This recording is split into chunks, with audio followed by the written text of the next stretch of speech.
لەبارەی پرسی باندامبوونی سوید و فنلاند لە ناتۆ بەڕێز عەبدوڵڵا حیجاب شارەزای سیاسەتی نێودەوڵەتی لە ئۆسلۆی پایتەختی نەرویجۆ لەگەڵمانە. بەڕێز عەبدوڵڵا حیجاب ئەم کاتتان باش. پرسی باندامبوونی سوید و فنلاند لە ناتۆ ئێستا ئەوان وەک وڵاتێکی دیکە ئەندامی ناتۆن یان چەندیان کات پێویستە بۆ ئەوەی وەک وڵاتێکی دیکە وەک ئەندامیشی ناتۆ ژمارە بکرێن؟ سلااو ڕێز بۆی بۆ بینەرانی هێژا ئەوە ڕاوتێکە کە ئێستا دەستی پێ کردووە بەڵام جارێ بە ئەنجام نەگەیشتووە، یعنی ڕاوتی بە ئەندام بوون هەم لە چەند قۆناغ و هەم لە چەند بڵێن پرۆسەی جیاوازەوە دەبێت بگذەرێت، دەبێت تێپار بێت ئەوەی کە بە ئەنجامی یەکجاری بگەوت ئەوەی کە پەسەند بکرێت، یعنی بێزگەرەوەی کە ئێستا فۆرمی سەرلێدانی ڕەسمی بڵێن بە ئەندام بوون پەسەند کراوە تورکیەش لەگەڵی بووە، بەڵام دەبێت لە پارلەمانی ئەو سی وڵاتەی کە ئێستا ئەندامن پەسەند بکرێ و پارلەمانی شترای سەوز نیشان بدات ئەوەی کە بە شێوەی فەرمی ئەو دوو وڵاتە ببن بە ئەندامی ناتۆ. ئەوە هەندێکی پێدەچێت کاتێکی زەحمەتە دیاری بکرێت، چۆن لە هەندێک وڵات ئەوە تەنیا فۆرمالیتەیە زۆر زوو جێبەجێ دەبێت، بەڵام ڕەنگە لە وڵاتی وەک تورکیا هەندێک مناقشەی لەسەر بکرێ و هەندێک زیاتری پێ بچێت. لەبەرەوە جارێ زەحمەتە بڵێن کە کەنگە جێبەجێ دەبێت، بەڵام خودی ناتۆ پێخۆشە کە ئەو ڕاوتە زۆر زوو سەر بگرێت. بەڵێ ئەگەر شەڕێکی وەکو رووسیا و ئۆکرانیا لە ئارادا نەبووە پرسی باندامبوونی ئەم دوو وڵاتە لە ناتۆ بەم شێوە خێرایە بەڕێوە چوو؟ ئەگەر شاردا بە احتیمال هەیە کە ئەو دوو وڵاتە بۆ خۆشن هەوڵێکی ئەویان نەدابوو کە ببن بە ئەندام لە ناتۆدا، چۆن ئەوەن لە ماوەی ژیانی ناتۆدا ئەو دەرفەتیان هەبوو، هەر وەک پێیان خۆش بدەیان توانی تەنانەت لە زمانی سۆڤیەتیشدا ئەگەر پێیان خۆش بووە پێم وانییە کە سۆڤیەت بیتوانی بەڵکە پێش بە ئەوڕۆپە بگرێت، بەڵام ڕای گشتی لە وڵاتانە بە سیستەمی سیاسی لە وڵاتانە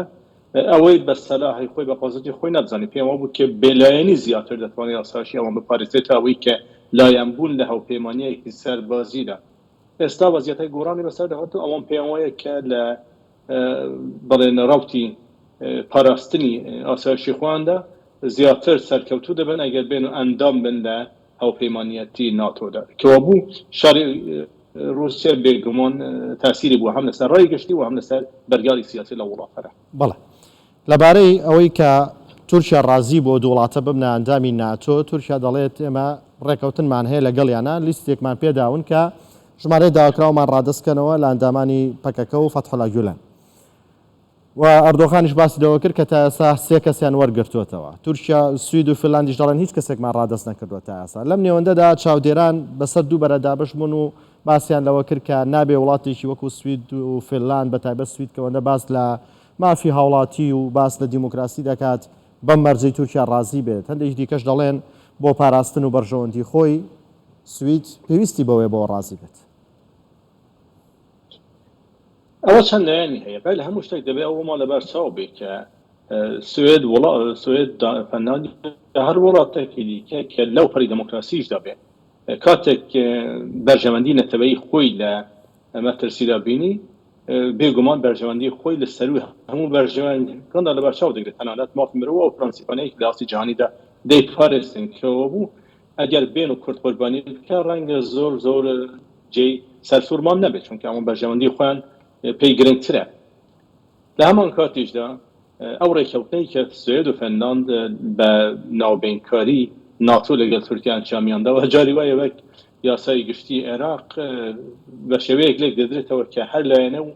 بە قازانجی خۆی لێکی دێدێتەوە بەبێ ئەوەی کە تێگەشتنێک هەوبەشی لەسەر هەبێت. تەنانەت سەرۆکوماری فنلاند بۆ خۆشی کوتی کە جاری وایە من سەرم سوور دەمێنێت کە چۆن لێک دەدرێتەوە لێک تێگەشتنە یا بڵێن ئەو ڕێکەوتەی کە ئەمزایان کردووە لە ماڵی. ڕاستی ئەوەیە کە سوێد و فنلاند تەنانەت ئەگەر ڕێکەوتنیشان لەگەڵ تورکیا هەبێ ناتوانن بەو شێوەیە کە دەوڵەت بۆ خۆی بەرگار دەدا بەرگار لەسەر ڕادەستکردنەوەی کەسان بدات، چونکە ئەوە ڕاوتێکە کە پەیوەندی بە دەوڵەتی یاساوایە، دەوڵەتی یاساش بە شێوەیە کار دەکات کە لەوێدا ئەوە دادگایە کە بەرگار دەدا بێزگە لەو بڵێن کەیسانەدا کە جارێ ئەو کەسەی کە سەرلێدانی پەنابەری کردووە پەروەندەکەی جارێ تەواو نەبووە و نەبووە بە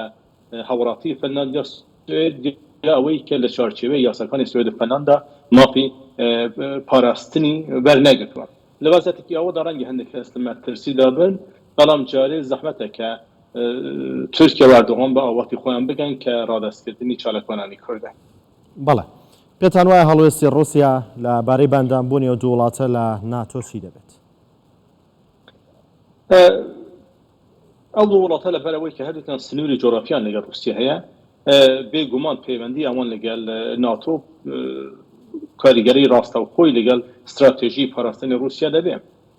نۆروێژ کە پێشتریش ئەندامی ناتۆ بووە تەنانەت وەختەیە کە ئەندامی ناتۆش بوو لەگەڵ سۆڤیەتی پێشوو و لەگەڵ رووسیای ئێستا لێ تێگەیشتنێکیان هەبوو کە چەکی استراتێژیکی ناتۆ بەتایبەت چەکی ئەتۆمی لەسەر خاکی نۆروێژ نەبێت. سوێد و فنلاند کە نزیکترن سنووری نزیکتریشان لەگەڵ رووسیا هەیە بە شێوەیەک کە لە گەل ناوچە استراتێژیەکانی رووسیا هەوسنوورن بێگومان دەبێ مەسەلەی ئاسایشی رووسیا لە بەرچاو بگرن و دەبێت بە شێوەیەک بچنە پێشێک کە رووسیا هان نەدەن دشکردەوەی تون نیشان بدەن. ئەوەی کە هەڵوێستە رووسیا لە بەرامبەر فنلاند و سوێددا هەر هەڵوێستە بێت کە لە بەرامبەر ئوکرایندا بوو ئەوە شتێکی خەیاڵیە رووسیا شتیوە نادەتوانێت و نا ڕەنگە لە بەرژەوەندی خۆیدا ببینێت ئەنجام بدە مەسەلەی ئوکراین شتێک تەواو جیاواز بەڵام لەسەر کاتتان بڵێن هیچ ڕەشێکی جدی لەلایەن رووسیا وەسەر وڵاتە دروست نابێت. لە سیاسەتدا شتی مطلق نییە ناتوانێت بڵێن مطلقا نییە بەڵام دوورە یعنی ئەو هەڕەشەیە زۆر دوورە دیمەنێکی بڵێن ئەوەیە کە تقریبا دەتوانێت بڵێن کە لە بەرژەوەندی رووسیا دانیە کە کارێکی و ئەنجام بدە بە ڕەنگە ناتۆش حتا ئەگەر سوێد و فنلاند نەبنە ئەندامی ناتۆش ڕەنگە سیستمی پاراستنیان بە شێوەیەک بێ کە هەربەک ئەندامێکی ناتۆ سوێد و فنلاند بپارێزێتەوە بۆ رووسیاشتیوە زەحمەتە بکە لەگەڵ بەرژەوەندیەکانی خۆی ناگونجێت. ئەوەی کە دەمەویست بیڵن بەلەوەی کە پرسیارەکەتان بکەنەوە ئەوەستی من ئەوە بوو کە سوێد و فنلاند لە کاتێکدا کە دەبنە ئەندامی ناتۆ دەبێت پێم وایە کە بە شێوەیەک نزیکنەوە لەگەڵ رووسیا کە تحریک نەکەن و نەبنە باسی ئەوەی کە رووسیا ئاسایشی خۆی لە مەترسیدا ببینێت بە خۆی پەیوەندی ئەو وڵاتە لەگەڵ ناتۆ بەتایبەت لە مەسەلەی جێگیرکردنی چەکە استراتێژیکەکان لە وانە چەکی ئەتۆمیدا. بەڵێ رووسیا بۆ نەهەستیارە بە ناتۆ بۆ ناوێت ناتۆ لە نزیک بێ لە سنوورەکانی دکتۆرینی پاراستنی رووسیا هەرە دکتۆرینەی زمانی سۆڤیەتە پێشتر چاوەڕانی ئەوە دەکرا کە رووسیا بە شێوەیەک بەرەو دموکراسی لیبرال هەنگاو هەڵبگرێ و بەرەو پەیوەندێکی باشتر لەگەڵ ڕۆژاوە بچێ بەڵام هەم ئەو سیاسەتەی کە پوتین گرتیە پێش و هەمیشە بەگشتی پێکهاتەی سیاسی لە رووسیا بە شێوەیەکە کە بۆ کرانەوەی دموکراتیک بۆ کرانەوەی لیبرال زۆر ئامادە نییە لەسەر ئەساسەش رووسیا ئێستاش هەر لە بڵێن دکتۆرینی خۆپاراستنی پێشوودا ماوە و پێی وایە کە وڵاتانی ڕۆژاوایی بەرژەوەندی رووسیا ناوێ بە شێوەیەک هەڕەشە لە بەرژەوەندی و لە ئاسایشی رووسیا دەکەن لەسەر ئەساسەیە کە نایەوێ ناتۆ بە هاوپەیمانیەک بێ و لەوە نزیک بێتەوە یانی سنووری خۆی بەرفراوانتر بکە ئەوەش لە بەرچاو بگرین کە رووسیا ئێستاش بەرتەمایە کە لە هەندێک ئەو وڵاتانەی کە ئێستا بووم بە ئەندامی ناتۆ بەتایبەت وڵاتانی بالتیک بە شێوەیەک پێگەی هەبێ بنکەی هەبێ ئەوەی کە ئەگەر هات و هەستی بەوە کرد کە ئاسایشی خۆی و مەترسی کەوتووە تەنانەت هەوڵی ئەوە بدات بە شێوەیەک زۆر لە بەرامبەر ئەوەندا بەکاربێنێ کەوا بوو رووسیا هەموو هەوڵی خۆی دەبوو ئەوەی کە ناتۆ لەوەی کە ئێستا هەیە لە قۆناغێکدا بەهۆی زاپی رووسیا توانی بەرفراوان بێ لەوە زیاتر بەرفراوان نەبێت چونکە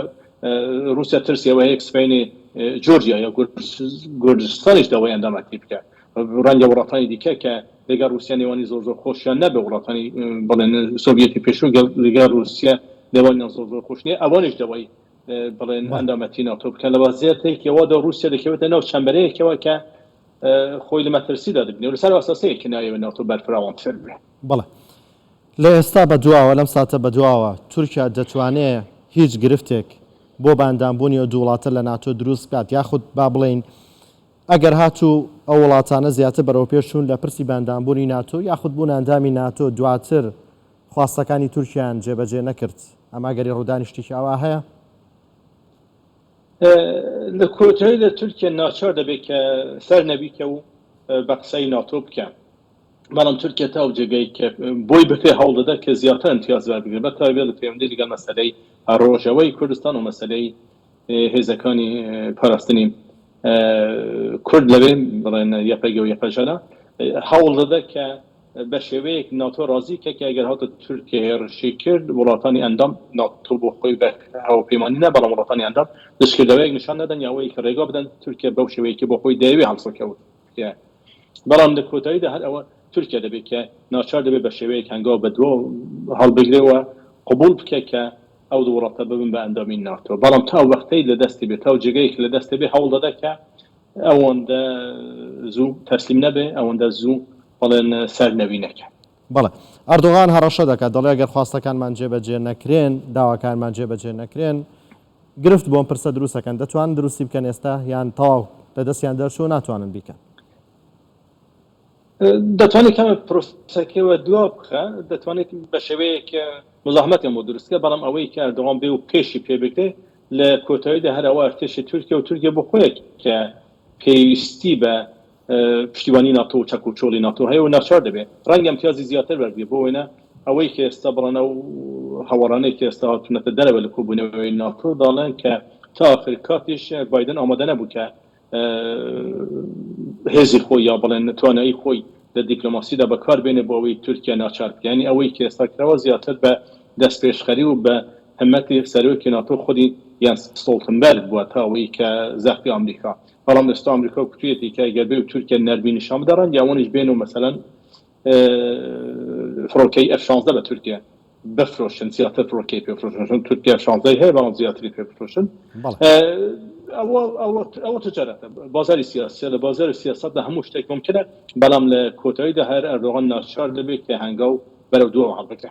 بەڵێ بەڕێز عەبدوڵڵا حیجاب شارەزای سیاسەتی نێودەوڵەتی لە ئۆسلۆی پایتەختی نەرویج لەگەڵماندا بووی سوپاس بۆ شرۆفەکانیەوە